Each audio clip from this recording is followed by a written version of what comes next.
Good evening and welcome to Tucker Carlson Tonight. An angry mob gathered in downtown Tehran yesterday, chanting slogans attacking the United States. Protesters stole an American flag from a nearby vehicle and set it on fire. America was never great, they screamed. Terrifying. But hold on a sec. That actually didn't happen in Iran, much as it seems like it. It happened in Los Angeles, in our country, the one they say was never great. The screaming, stealing, flag-burning mob was there to express their love and support for Congresswoman Maxine Waters. Waters had inspired them with rhetoric like this. If you see anybody from that cabinet in a restaurant, in a department store, at a gasoline station, you get out and you create a crowd. And you push back on them. And you tell them they're not welcome anymore, anywhere. Meanwhile, elsewhere in Los Angeles, a newly opened coffee shop was attacked by masked protesters who hurled feces at the building. They said the owner of the building supports Donald Trump's immigration policies. Well, as it happens, the owner is himself an immigrant. I'm confused, he said, but it didn't matter. On the left, the penalty for thought crime is swift and certain, if nonsensical. For disagreeing with the mob on immigration, the immigrant owner is not allowed to make a living. Those are the rules. Well, this lunacy did not come out of the blue. It has been brewing for quite some time. We will make your system fall. We will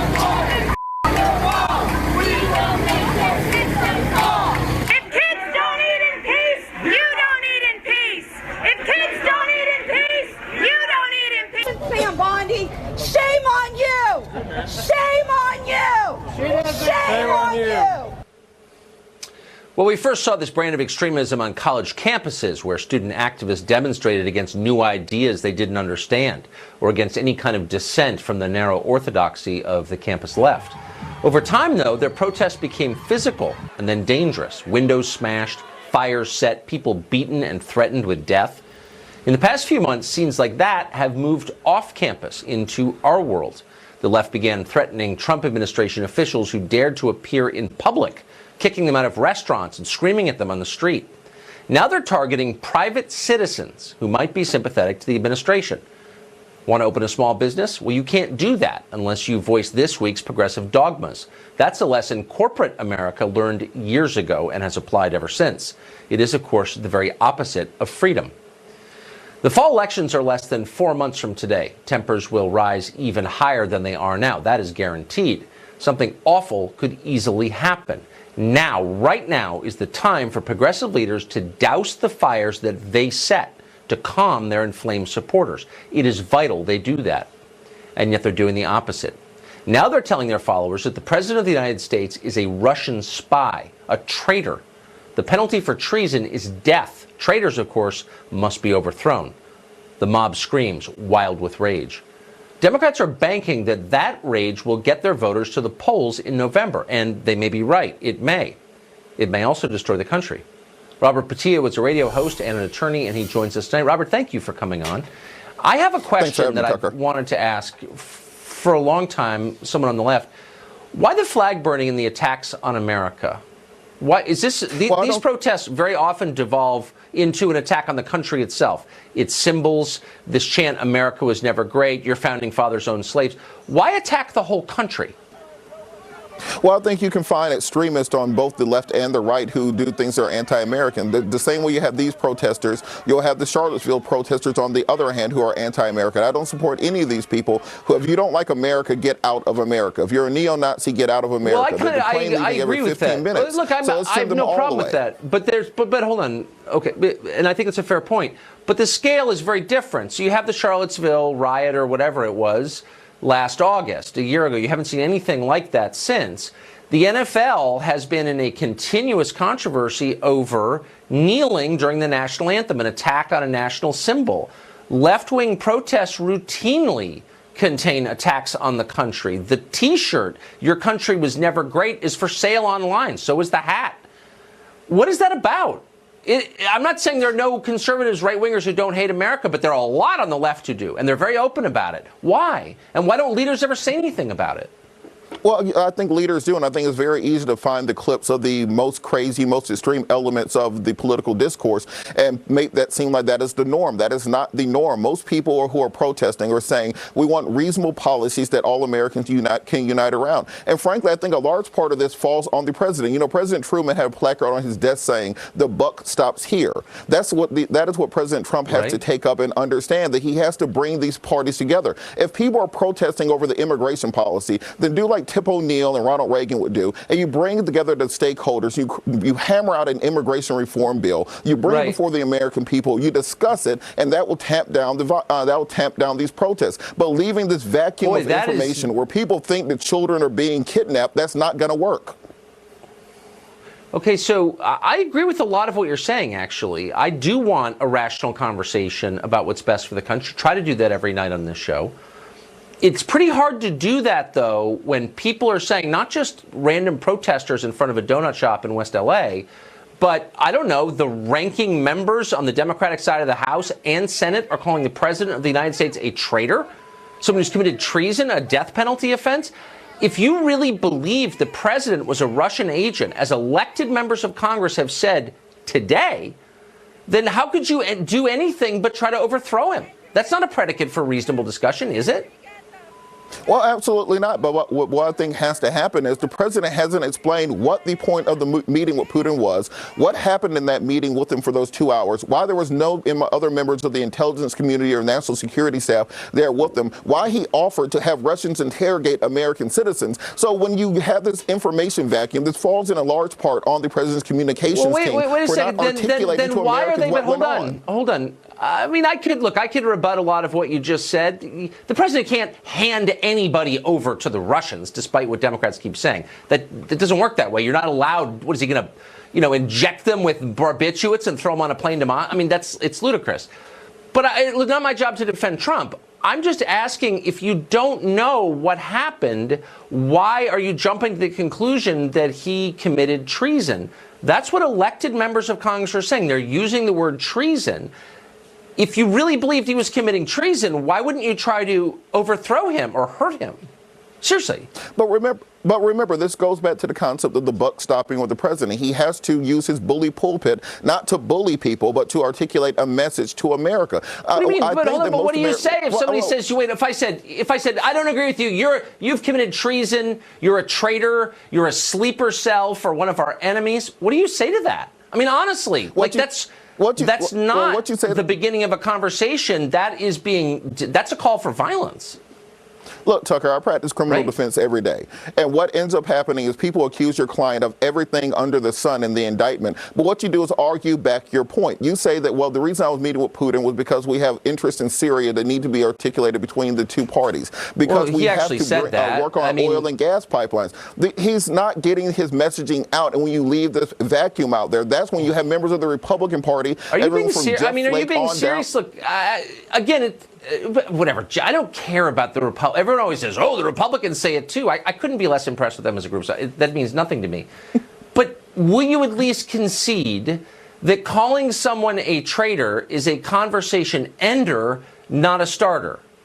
And maybe you should wait for evidence that a person has betrayed his country before calling him a traitor. Is that fair? Well, that's fair, but let's not pretend that the last 8 years or last 16 years didn't happen. When you had people claiming that Obama was a Kenyan who was part of a sleeper cell sent here and part of a madrasa, let's understand this discourse didn't start with Trump. No member of Congress tamp it down.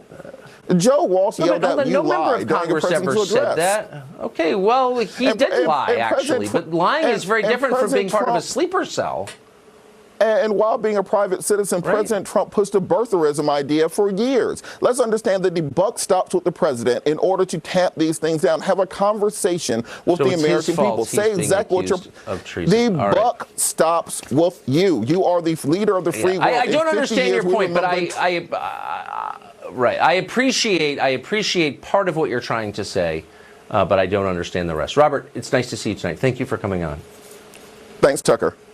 A professor at Yale University, which is like an Ivy League school that people once upon a time considered impressive, but smart people no longer do, is now calling on fellow progressives to actively defy federal law by hiding illegal immigrants. His name is Greg Gonsalves.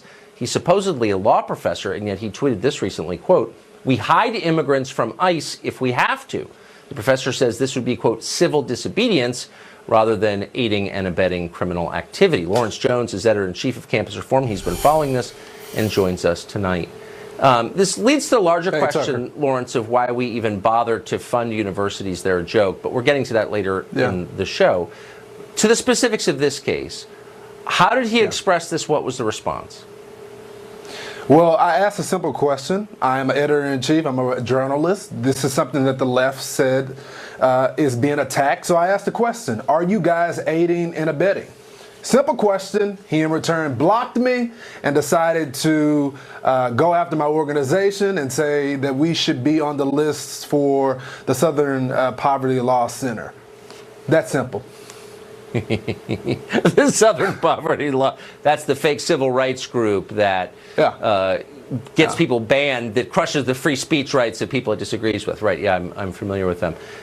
So he didn't respond at all. Do you find, in a meaningful way, do you find it ironic that a law professor would be calling on his students to ignore the law? Well, we couldn't find his actual law degree, so I mean, I don't even understand how he's teaching students about the law.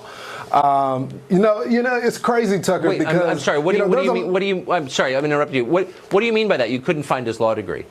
Well, we couldn't find his law degree. We couldn't find a JD behind his name, but he's teaching at the school, so he must have a PhD, but it's not specifically. He's not a lawyer. He's not a practicing lawyer.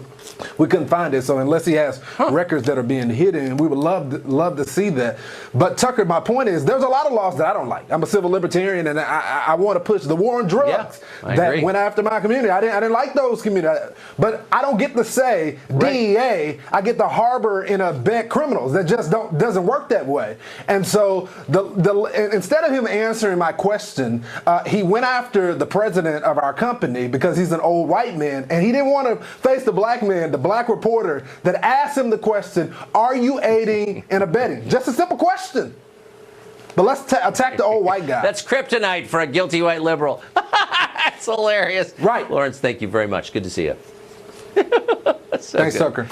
Dan Bongino is a former Secret Service agent, NYPD officer, now an NRA TV contributor, frequent guest on this show because he's smart and concise and thinks stuff through. So, Dan, we've done a bunch of shows on this topic, but we're going to continue to because I think I'm not imagining the acceleration of the rhetoric. And when rhetoric reaches a certain point, it becomes violence. Where are we on that continuum, do you think? Yeah, I'm worried. We're past the event horizon right now in the black hole, Tucker. And the reason I'm worried is I think what's going on here, and I'm not trying to be an amateur sociologist here, but in the past we've had kind of this iron triangle of activist groups, liberal politicians, and the media. And their tactic, Tucker, has been very strictly enforced gaslighting. Repeat a narrative, however false it is. Republicans are racist, misogynist. We've heard them all in the past. Repeat it confidently and isolate people from the truth by collectively reporting the narrative together. I think what's happening right now is Trump just absolutely refuses to back down to this. He'll use his Twitter account, he'll use the bully pulpit of the White House, and he will not play the typical rhino game of the past where the minute the R word or the M word or the xenophobic word comes out, he backs down. Therefore, to wrap this up, average levels of aggression aren't working, Tucker. So instead of dialing it back and re-strategizing, they're going to like hyper-aggression at this point, and that's where we are now, which really worries me. But it's the supposedly responsible people who are doing it. Twice or three times this week I've thought, now, if this were Obama, who went to Helsinki and met with Putin, and I'd never liked Obama, I thought he was bad for America, and all of a sudden Republican leaders were calling him a traitor, would I sit back and say, yeah, he's a traitor? Or would I say, what do you mean by that? I mean, we're the responsible people on the left. It's okay to hate, to not like Trump. I get it. But why are they sitting back and allowing the leaders of their party to say things that are totally reckless and insane, which they are? Because, Tucker, they've ginned up the base to such a point. You saw it in the opening segment with your debate with the liberal radio host. They've ginned up the base into believing that this man is actually these things. These are false. They're utterly absurd. The fact that we're repeating them, we've lost 10 IQ points talking about it. But they've ginned up their base into believing that this man is, the Trump, by the way, is a fascist. What else is the appropriate response? It's nothing but critical theory, that acknowledges a construct of power kind of thing. And this, we have to shut him down. It's not even worthy of debate. And the hyper-aggressive response is the only response if you believe Trump is a fascist, which is absolutely absurd and ridiculous. This Russia story is making us all very dumb. I'm not going to be able to balance my checkbook by next week. Dan Bongino, thank you very much. Good to see you. Yes, sir. You too. Well, last night we broke the story that two sources say that Tony Podesta has been offered immunity from criminal prosecution in return for testimony against Paul Manafort. We have new developments in that story tonight, and that's after the break.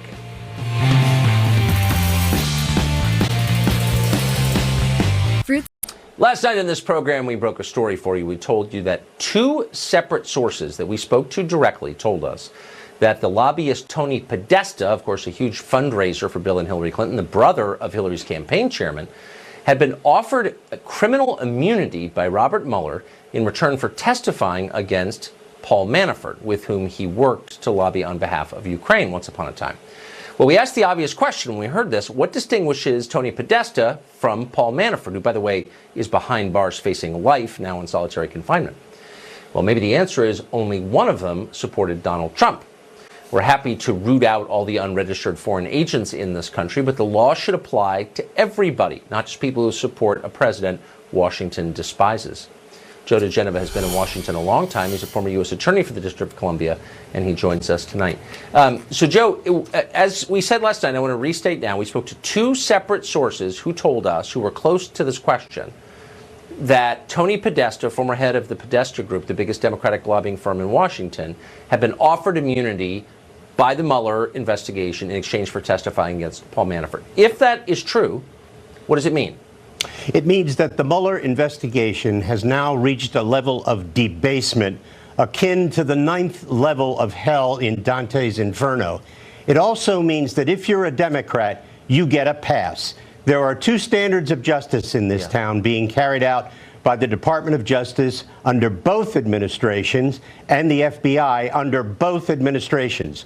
The FBI and the DOJ under Obama gave Hillary Clinton a pass. They ignored criminal violations and found her innocent when, in fact, she had violated the law. They immunized her lawyers. They immunized her staff. They immunized the people who bleached her computer. All of them were Democrats. And now in the prosecution of Paul Manafort, who do they immunize first? The person who broke the law, just like allegedly Paul Manafort did, helped the Russians, helped some phony Ukrainians, and what does Bob Mueller do first? He immunizes a guilty Democrat. So give us some perspective on the FARA law, Foreign Agent Registration Act of 1938. It's been around a long time. Yes. 50 years between 1966 and 2016, 7 people were prosecuted under it. 7 Yes. in 50 years. In the past year, we've had 3 people prosecuted under it, all of them connected to Donald Trump. Does this seem like selective enforcement of the law to you? Well, there's no doubt that it does. And even though it technically is within the power of a prosecutor to make these types of decisions, what you are seeing rolled out now by Robert Mueller, the esteemed Mr. Mueller, is the degradation of the federal criminal law enforcement process. And you can thank Rod Rosenstein, the Deputy Attorney General, who set up this phony investigation, and Christopher Wray, the current FBI director, who has never once put on his big boy pants and is allowing this to happen. This is an embarrassment to federal law enforcement. Every FBI agent, every DOJ lawyer who's worth his or her salt knows that what you are watching is a debasement of federal law enforcement. It ought to be an embarrassment to somebody like Mueller, but the truth is Mueller has stayed too long at the fair. Joe DeGenova, former federal prosecutor, thank you very much. Michael Caputo was an advisor to the Trump campaign. He has been around the block in this Russian nonsense, and he joins us tonight. Michael, what is your response to the news, again, from two sources telling us the Tony Podesta has been offered immunity in order to testify against Paul Manafort. What would that mean from your point of view, if true? Oh, it's completely disgusting, Tucker. I can't think of another word for it. This is very clearly partisan. Tony Podesta didn't just represent the Ukrainians and didn't register for them. He actually registered for Uranium One and Rosatom. He represented Sberbank, which is, that's like representing directly Vladimir Putin. Sberbank is Vladimir Putin's hip pocket bank. From my perspective, they're probably giving him immunity, not just because he can do something to hurt Paul Manafort, because they certainly don't want him talking about Uranium One and Sberbank. If there was somebody in Washington representing the Russians in 2016, it was Tony Podesta. And by the way, Tucker, there are 17 Democrats who registered for Russian companies that were connected to the Kremlin or actually registered to represent the Kremlin. And those are just the ones who were registered. As you know, Washington is lousy with people doing the bidding of foreign countries without registering. Yeah, I mean, they're literally everywhere. They're on my street. They're on everybody's street in the entire city, which is why to see the FARA law applied in the way it has been in the last year is just bewildering. And by the way, I'm not against it. I don't think people should lobby for foreign governments without registering. But to see it applied only to one side is genuinely shocking. I think you hit it on the head. Yeah, go ahead. Yeah, I think you hit it on the head. FARA only matters if you know Donald Trump. I mean, certainly lobbying for foreign countries is completely legal in the United States. But if you do it and you work for Donald Trump or you knew Donald Trump, you're headed for problems. As far as I can tell, the biggest and most effective foreign lobbyists in Washington are not registered under FARA. So maybe that will change. Hope so. Michael, great to see you. Great to see you, Tucker. Thanks for the invitation. Thanks. Well, in cities across America, the more liberal, the more likely this is to be, illegal immigrants are getting voting rights. Why is that not a threat to American democracy? If Russians influencing our elections is bad, why is foreigners from Latin America influencing our elections not bad? We'll ask that question.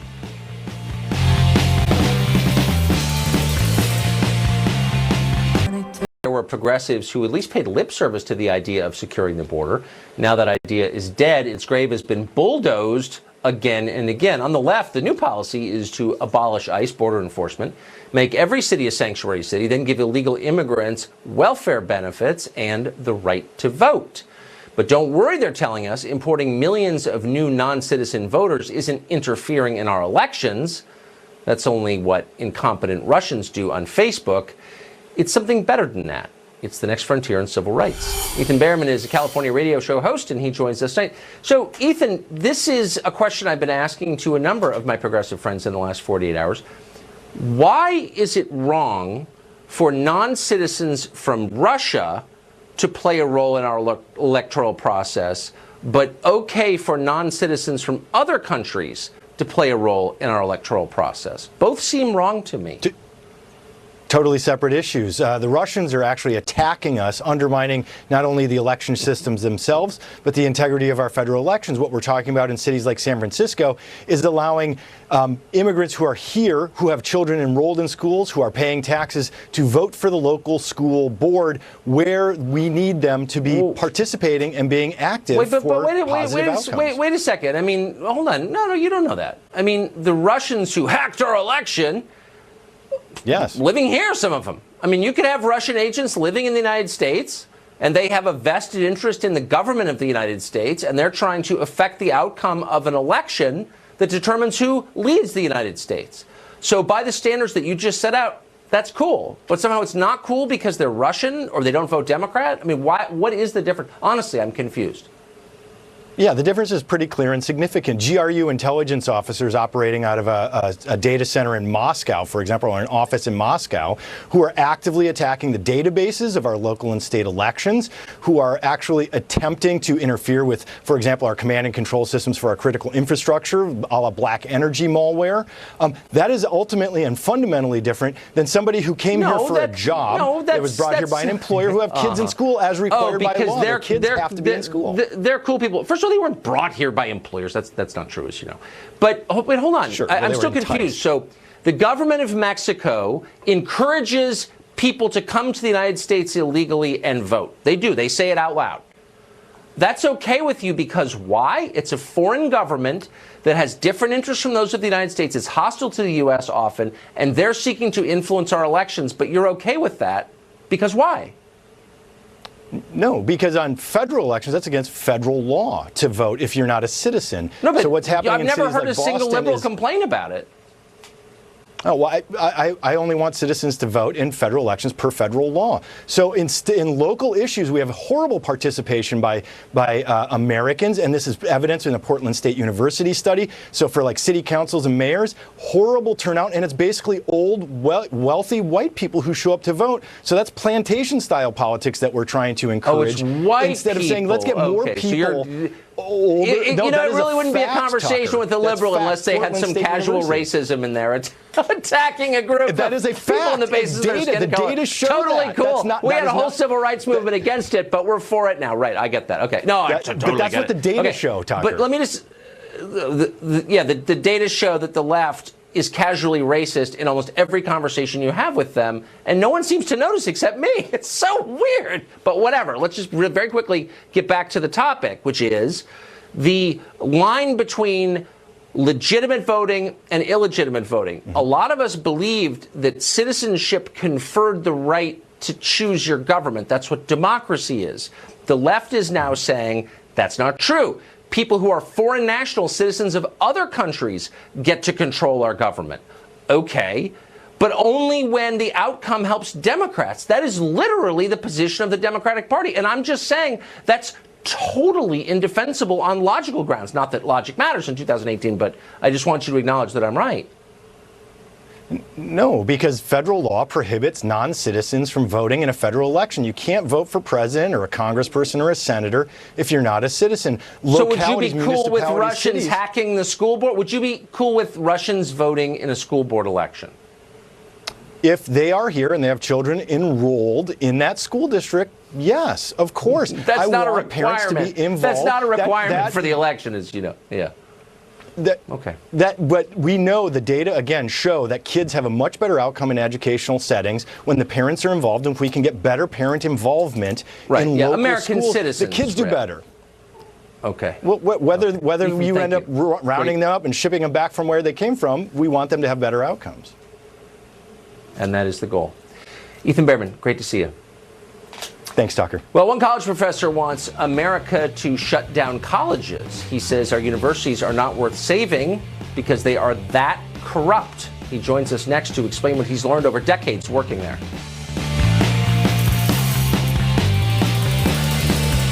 Sorry.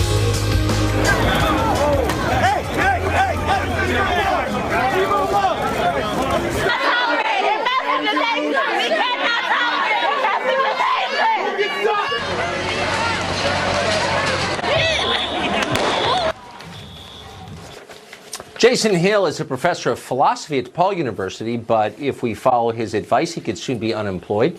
He just published a remarkable piece in the Hill newspaper saying that universities, and he's worked in them for a long time, have become so overwhelmed by identity politics, socialism, anti-Americanism, and dumbness that essentially they're beyond saving. He suggests that taxpayers and private donors pull funding and let the whole system collapse for the betterment of the country. Professor Hill is also the author of the book We Have Overcome, which I have not read but plan to because his piece is literally that good and you should read it. He joins us now. Professor, thank you for coming on tonight. So did I misread what you wrote? You basically seem to have concluded, after years of working right in the middle of it, that the system is beyond saving. I think so. I think these Bolshevik-loving welfare scholars have basically hijacked the system. and are indoctrinating our students with not just anti-American invectives, but against the very core values that form our republic: capitalism, free speech, the morality of wealth creation. And I think that we're seeing a correlation also between the anti-free speech movements that have been accelerating across campuses and the ideologies that are taking root in the classrooms, the cultural relativism, the revolt against the Western canon, the cultivation of different perspectives. I think that we're not beyond repair. I think there's a solution. In my book, We Have Overcome, I go into some more details about how we can address this dilemma in the academy. Well, within the confines of a cable news segment, sum it up for us. What do you think the solution is? I think the solution basically is for the federal government to stop funding universities that are spewing anti-American invectives, indoctrinating our students who exist in these curated silos and who are not used to other perspectives outside of their own and who are supposed to be getting a critical education. I think it's also time for alumni donors to start withdrawing their funds, or if they're funding universities, to start affixing conditions to their funding. You'd be surprised at the extent to which alumni donors just give millions and millions of dollars with no strings attached, no conditions attached. Start saying, if I'm donating $10 million or $100,000, I need pro-American values taught. I need conservative values taught. I need values advocating not cultural Marxism and values that are inimical to Americanism, but we need values and scholarship, proper scholarship, that are rejoinders to the nonsense that's being taught on campuses today. Professor, thank you for that. And again, I would encourage our viewers tonight to look you up, to look at what you've written and your book, because I thought it was remarkable and brave. So Godspeed. Thank you. Thank you. Well, the age of baby boys and baby girls appears to have come to a close. The most avant-garde parents are now raising babies. They don't have a gender. How does that work? Liberal Sherpa Kathy Aru, of course, knows the answer. She joins us next.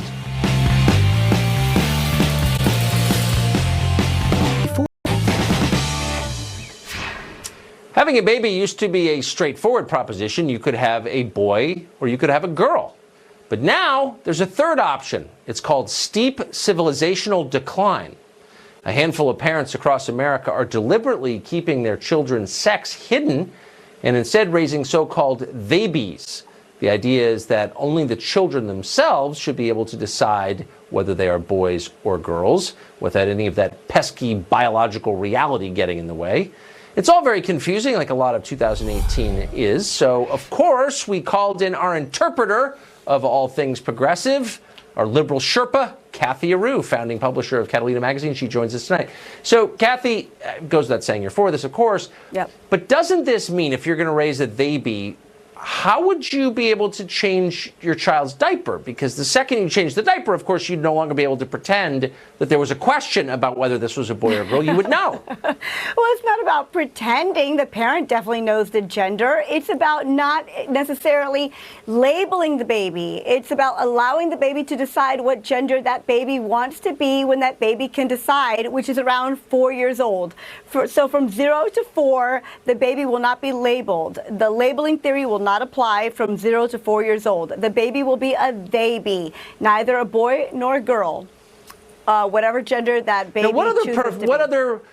What other profound life decisions do we think people ought to be making at the age of 4? Are there any others?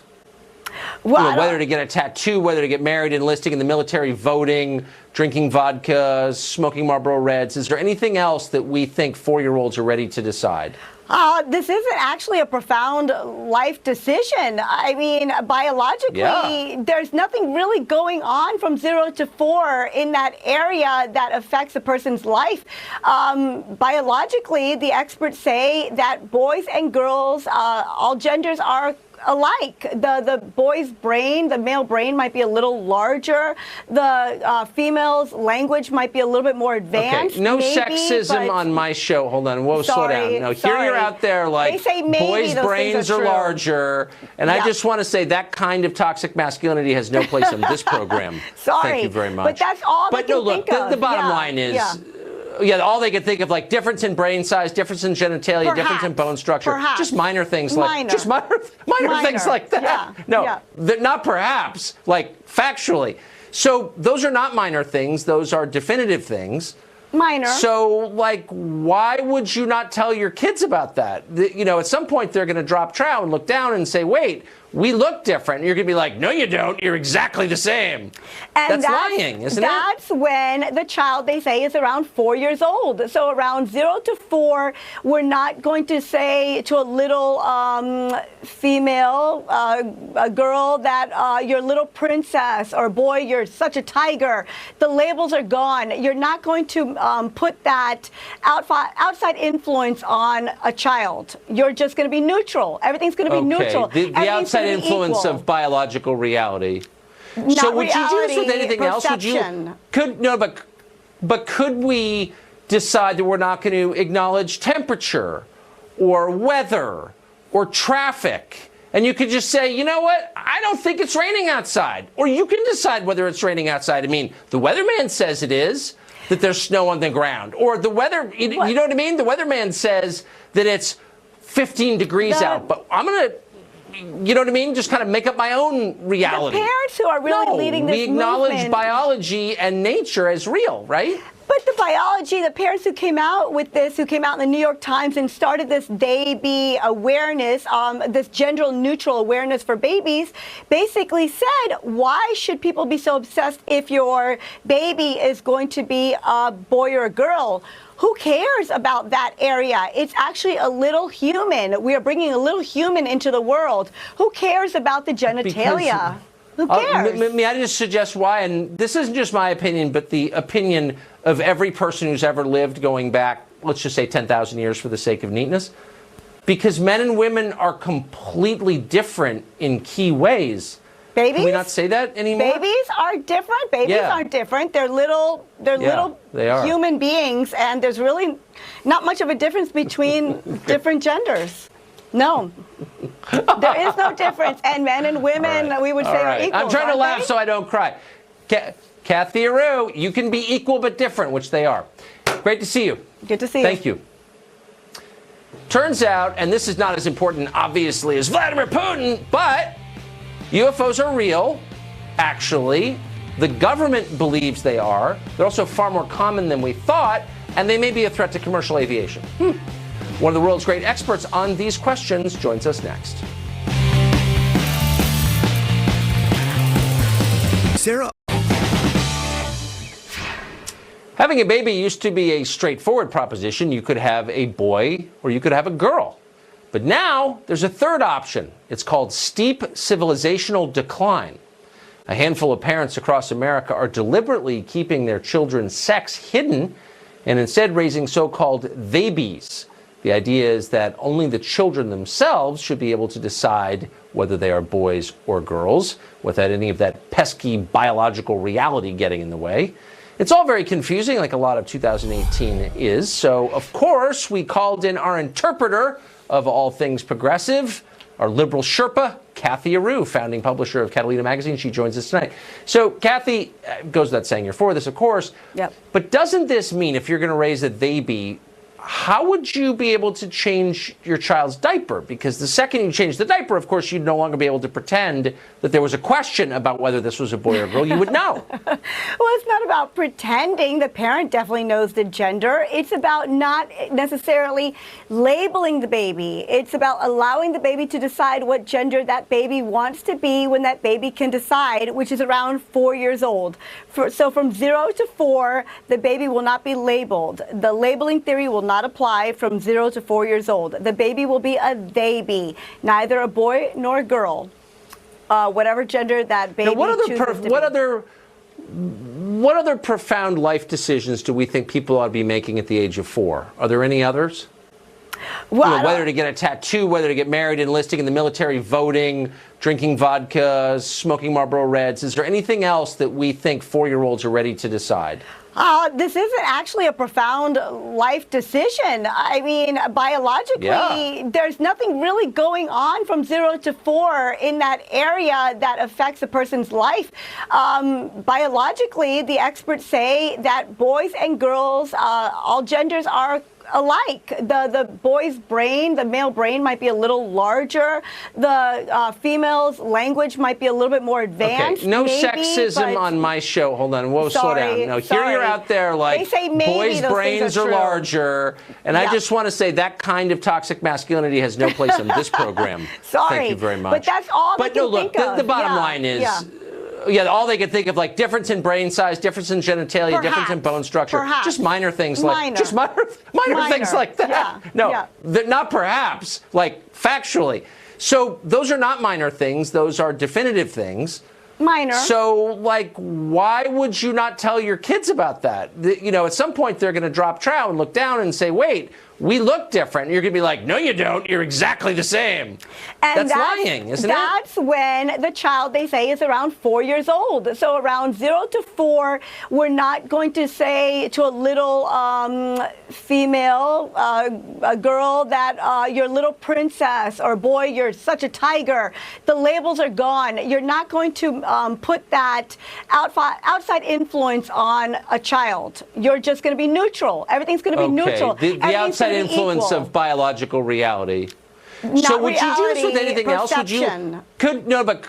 But could we decide that we're not going to acknowledge temperature or weather or traffic? And you could just say, you know what?